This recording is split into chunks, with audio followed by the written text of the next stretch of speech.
Well, hey everyone, this is Dave Dubeau with another episode of the Property Profits Real Estate Podcast.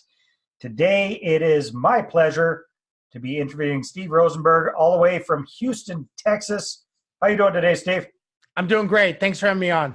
My pleasure. So if you haven't heard or seen one of Steve's numerous podcasts or seen him on stage or read one of his ebooks, Steve's an interesting guy.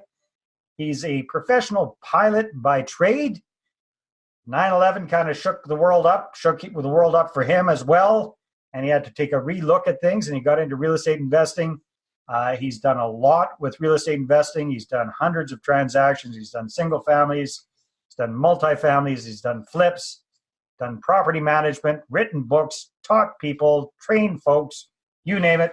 Steve, you're a busy, busy guy, and you're still flying planes, if I understand correctly. I am. I still am employed by an airline, and I still fly, actually. Very good. So, Steve, why don't you take us back to pre-9/11 and then that whole disaster, that tragedy that happened, and how that shook your world and how you got into real estate investing.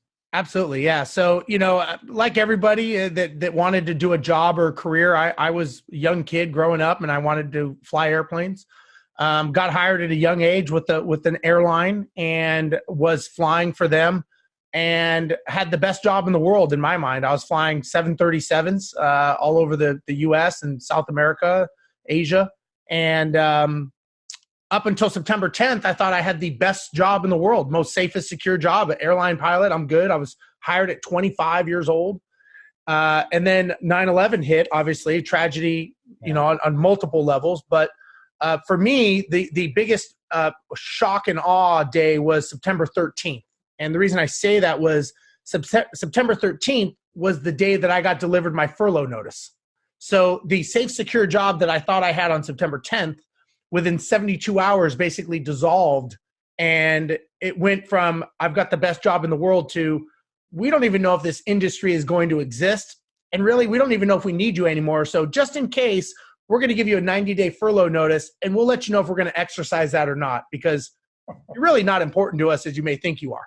Wow. So, in other industries, when you see an industry changing, even the tech industry with a bubble bursting, it's a lot slower than a 72-hour ripping off of the Band-Aid. Yeah, for sure. And of course, all the other tragedy that was going on during that time frame of 9/11, this was, I don't want to say inconsequential, but the world was going through a much tougher time. But it made me realize, essentially, was that safe, secure job that I thought I had was not safe and secure. It was anything but. And what it did is it made me realize, essentially, was that I love flying. I would never give it up. I still fly for an airline, and I love it. But I also realized that I cannot let someone else or something else be in charge of my destiny, and not be in control of my own future and my finances. Just because I'm employed by someone doesn't mean that they're responsible to take care of me, which is a different way of thinking than I grew up. And so I had to learn, and I learned about real estate because it just seemed like that's where everyone that had some form of wealth seemed to tie back to. And so I consumed as much as I could. I read books. I went to seminars. I really wanted to learn about this. And I was kind of under the gun, so to speak, because I had a potential furlough that was coming, and I needed to be able to support my family. Yeah. And so I started learning about wholesaling and flipping, and kind of segued in through that, kind of the touching your toe in the water, so to speak. And so that's kind of how I got into real estate originally, was doing wholesaling and flipping. Did very well at it. I learned how to negotiate. I took a lot of classes on communication and talking, and learning how to negotiate contracts and such, and ended up doing so well that I made enough money, joined into a partnership of an apartment complex. They didn't have syndications back then, but it was an apartment complex, and kind of hit the road from there and just kind of kept going. Yeah. So let's take a look at that. So you got started with the wholesaling, the creative type stuff. Then you got into multifamily properties. So let's take it from there. What does, when it comes to real estate investing, what's your main focus these days? Well, we got out of the apartment complex. We sold it during right when the crash was happening, and we started getting into single family buy and hold, and that was kind of our kryptonite, I guess you could say, because when you come off of owning an apartment complex, you think that you're the smartest guy in the world and nothing can go wrong because we just owned an apartment building and sold it very well. And so we started buying these single family homes, and these were low income properties, high cash flow. The low income part was right. High cash flow never seemed to materialize. And so basically we bought about 20 of them inside of a year. And then we realized what it was like to have tenants calling, them not paying their rent. Our average vacancy was about 8 months. Our average make-ready cost was 3 times the amount, because every time they would leave, they like to take a lot of parting gifts with them, like wiring and electrical and stuff like that. So we really, I mean, we were in a bad way in about 1.5 years, 2 years. So like any, me and my business partner, like any two intelligent guys would do, we bought another 15 because we didn't have enough pain at 20. So we thought, let's buy some more. And we thought, well, we're halfway through the mountain. Let's push through. We'll fix this. And it was literally like gasoline on a fire exploding in our faces. And we could not for the life of us understand why our plan wasn't working. And I tell this story. It's funny. My wife finally said, you suck at buying houses. You need to stop buying houses because you don't know what you're doing. And I thought, if I get another more, I can fix this. I can fix the situation. She said, you buy another one, it better be nice because you're going to be living in it, because you do not know what you're doing and you need to stop. And so finally we did. We stopped, and we basically essentially realized it was a business, but we were not running it like a business. And so then we turned around and we basically plumbed the infrastructure of a management company purely for self-preservation. That was it. Nothing more than preservation of our own. They stabilized. They never actually made us money, but we learned how to start running a business.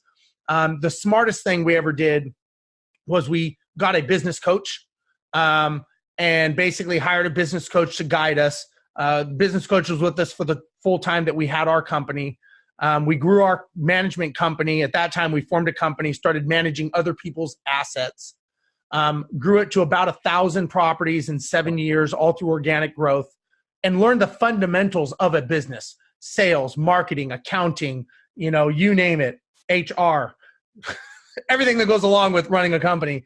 And then we recently took that company and we merged with a larger property management company called Mynd Property Management. And so the story keeps evolving as we go. So it's been a very wild ride. I've written books. I authored a book. I get the opportunity to speak around the world on property management and investing. Spoke at Bigger Pockets conferences and that kind of stuff. And I've been very, very fortunate. And I believe that the biggest reason is because I've learned that this is a business.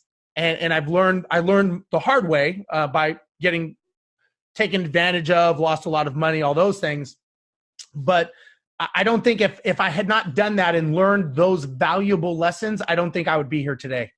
Well, I was looking at your website before we jumped on the call, and I think, remind me, the title of your latest book is really, it's a good title. What's your newest book called? It's called Failing Our Way to Millions, Building an Empire.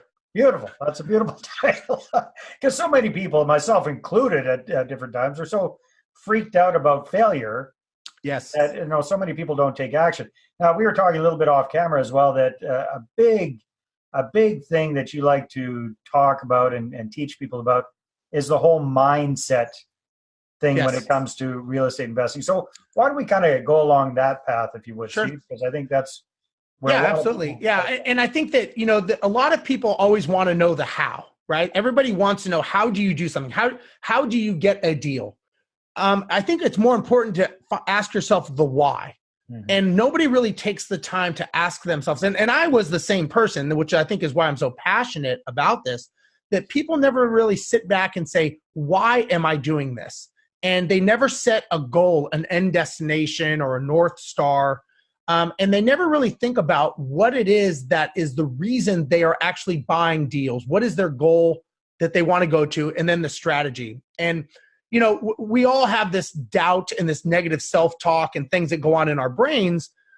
I think the biggest challenge is, the great thing about real estate is there's no rules. You can flip, you can wholesale, syndicate, you can do whatever you want, right? Mm-hmm.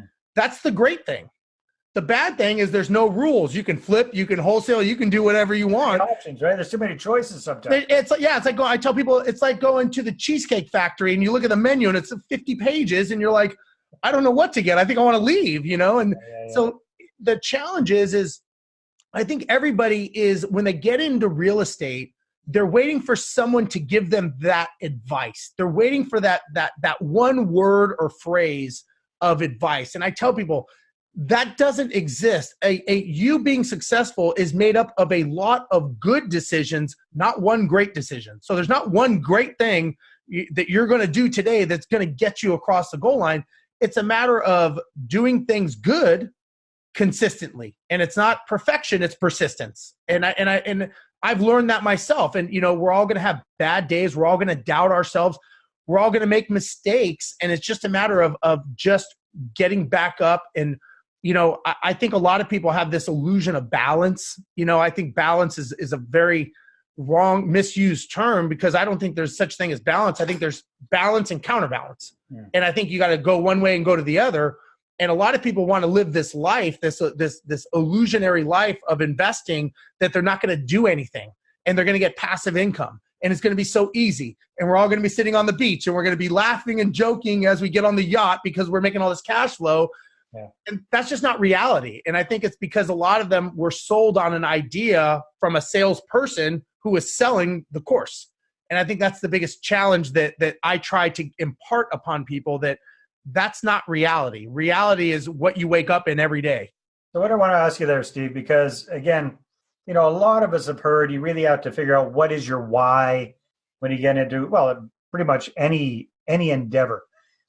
But a lot of times I don't hear people saying, here's how you find out what your why really is. Yeah. Do you have any tips or tricks or strategies for people to really figure out what the hell it is, why they want to do this? Because just getting rich isn't going to allow you that persistence, right? I know a lot. I'm sure you do. And I know a lot of rich people that are miserable. Yeah. You know, I use the Guns N' Roses theory. Guns N' Roses was making more money than anyone on earth, and they broke up. Yeah. So it's not money, right? And so I like your taste in music too, man. Oh, thank you. So what I tell people is I say, you know, and I help a lot of people, and a lot of people I just, you know, I give advice to, and I tell them what you need to do is two things. You need to figure out, what does your life look like as a result of owning real estate? What does it look like? Is it, it's not money, right? It's what the illusion of that money gives you. It's the safety and security. That money is giving you something. And why are you doing it? Meaning, are you doing it to pass down to your children? Are you doing it to live off the cash flow? Are you doing it to say that you've got 100 million in assets? What is the reason? And the second most important thing you have to do, which may supersede, you have to align with your family, with your wife, with your children, and make sure that everyone, you know, if you say my end destination is Disneyland and your wife thinks that you're going to Magic Mountain, you say, hey, we're going to the amusement park. And they're going, yeah, but I'm going here, you're going there. We're going to different destinations. And one of the things I got pretty well known for is my son, he's 16 now, but when he was 14, he bought his first rental property. Nice. And what's funny is a lot of people would come to me and they go, well, how does a kid get a loan? And how could he buy our property? And I said, you know, you're asking the wrong question. You should be asking, why did he come up to me and say, Dad, I want to own a rental property? The how is, anybody can figure out, how do we get to the moon? First, they figured out they wanted to go, why do they want to go to the moon? And then they figured out the how. And it's the same thing. It's, you know, people get so focused to shoot holes in theories. Everybody has their moon, right? Everybody has their end destination, but you've got to make sure that you can clearly identify it. And I talk to people when I speak, I say, raise your hand if you know your goals. And, you know, half people raise their hand. I go, okay, keep your hand up if it's written down. And then about, you know, 3/4 they say, now keep your hand up if you've aligned with your spouse and your children and everyone is going to the moon. There may be one person. So that just tells me that there's a disconnect in what we're selling or telling and what people are buying. People are buying, you know, I've always heard that people buy to fix problems, businesses sell solutions, and they're normally not aligned. Mm-hmm. And that's the biggest challenge I think that's out there is, you know, we're just, the goal setting, you know, everyone hears the why and the goal and all those fancy terms. And I'm not a guru on this. I'm not a motivation guy. I'm just someone who was in the heat of battle going, you know what? it can be done. You know, I do it. I've got a job. I've got a career. I fly for an airline, and I built a company successfully, built it up, sold it. I own a lot of real estate. You just have to say, what is my goal? You know, and if somebody said my goal is not to own any real estate, I'd say, well, then why are you listening to me? I'm not the guy, you know, listen to someone else. So a follow-up question for you, Steve, then, because when you're working with people, I've seen this, I experienced this myself in my previous marriage. What if you're not on the same page as your spouse? Do you have any suggestions on how to get that alignment actually happening? Have you helped people through that?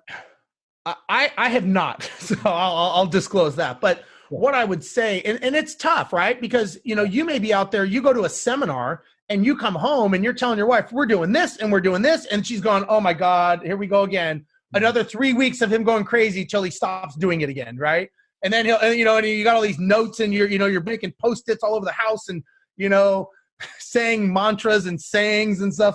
And I think that the challenge is, you know, you don't actually sit down and have the conversation like, okay, well, what do we want? And I don't think it's a one and done. I think it's something that you have to constantly revise and revamp because life happens, change happens. And you can't assume that what you set off on the course 5 years ago is still the same course. And that person is still aligned. So, you know, when we were coached by our business coach, one of the things we had to do every year is we had to go in for an alignment with our wives, me and my business partner, kind of for the business and say, okay, are we, you know, do you understand what these guys are doing? Do you understand where they're going, where their destination is? You know, do you agree? Do you not agree? And this is where we'd have these conversations, which were very helpful because, you know, me and my business partner are kind of sitting there, you know, and the coach is talking to them. Right. And we include them in the, you know, we would, with our business, we would do board of directors meetings every quarter. Why? Because we're a business and they're the board. Mm-hmm. And so I would suggest that it's a matter of not having this huge 1 weekend in 5-year conversation. I think it's a continual, show them the finances every month. Do a board of directors meeting. It's a business, right? If you're having finances, your finances are a business, treat it like a business. Don't treat it like an emotional thing that you're hiding from someone. And include your children, include your loved ones, whoever they are, bring them in so that they see the vision and so that they buy into where you're going. Because if not, you're going to Disneyland and they're going to Magic Mountain and you guys are going to be in different. Nobody's happy. Yeah, exactly. It happens all the time. Dave, that is excellent advice, my friend. Thank you very much. Time flies when we're doing a quick interview, that's for sure. If people want to find out more about you, what you're up to, maybe get a hold of one of your books, what should they do? Sure. They can go to my website at steverozenberg.com. They can also find me on mind.co, MYND.co, which is Mynd Property Management. And they can find me on Instagram, Rozenberg Steve with a Z, ROZENBERG, or Steve Rozenberg on Facebook. And you look me up and you'll find me. I'm out there doing a lot of stuff. Excellent. Very good. Thank you very much for your insights and your wisdom. Really appreciate it. Thank you. Bye-bye. All right, everybody. Take care, and we'll see you on the next episode. Bye-bye. Well, thanks very much for checking out the Property Profits podcast. If you like what we're doing here, please head on over to iTunes, subscribe, rate us, and leave us a review. Be very, very much appreciated. And if you're looking to create a regular flow of inbound investor inquiries about your real estate deals, then I invite you to attend one of my upcoming live online demonstrations. And you can check that out at investorattractiondemo.com. Take care.